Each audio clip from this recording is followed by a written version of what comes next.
But first, they're meant to get drunk drivers off the roads, but tonight our Defenders team learning that only a small fraction of arrests at sobriety checkpoints are actually for drunk driving. CMPD set up one of these checkpoints last night on Billy Graham Parkway. The 4-hour operation resulted in more than 70 citations, but only one was for driving while impaired. Many people on our NBC Charlotte Facebook page applauding CMPD's efforts, but one woman says these checkpoints aren't what they seem.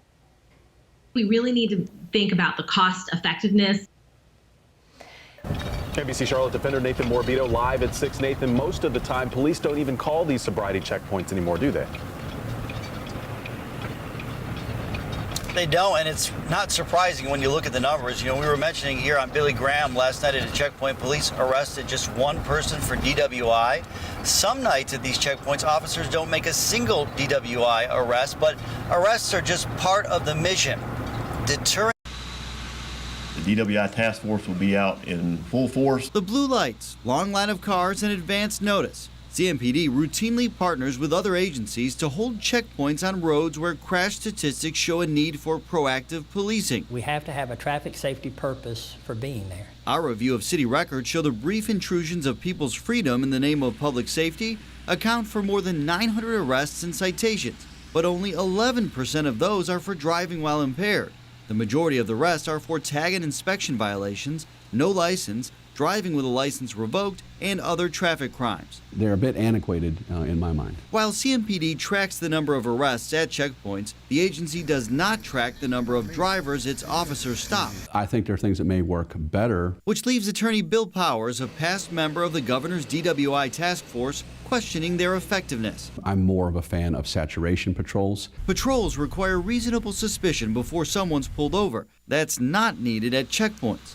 Anything that's in plain view or plain smell would be subject to seizure. Cami Chavis is a law professor at Wake Forest University. While she knows that checkpoints are considered constitutional, she argues they often burden the poor with fines for non-DWI crimes. While I think there are some benefits, I think that we need to begin to think about whether or not the costs of these checkpoints outweigh the benefits. If we repeatedly were not finding impaired drivers, then obviously there'd be a case to be made that that's not an appropriate strategy and we would need to pivot. Citing the number of DWI arrests made, Major Mike Smathers argues checkpoints prevent crashes and save lives. We do find impaired drivers there. Reminding the public, CMPD also uses its DWI task force and public education to try and prevent impaired driving. They're not the only tool, but they are an effective tool. He says the checkpoints help improve overall safety too, evident by the people cited or arrested for other crimes.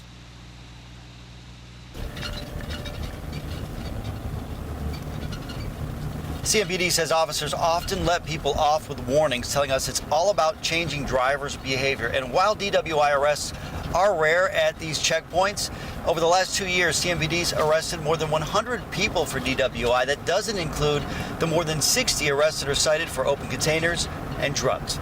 Reporting live, Nathan Morabito, NBC Charlotte. And they'll tell you that one off of the road is one more safe experience for the rest of everyone else out there. Thank you, Nate.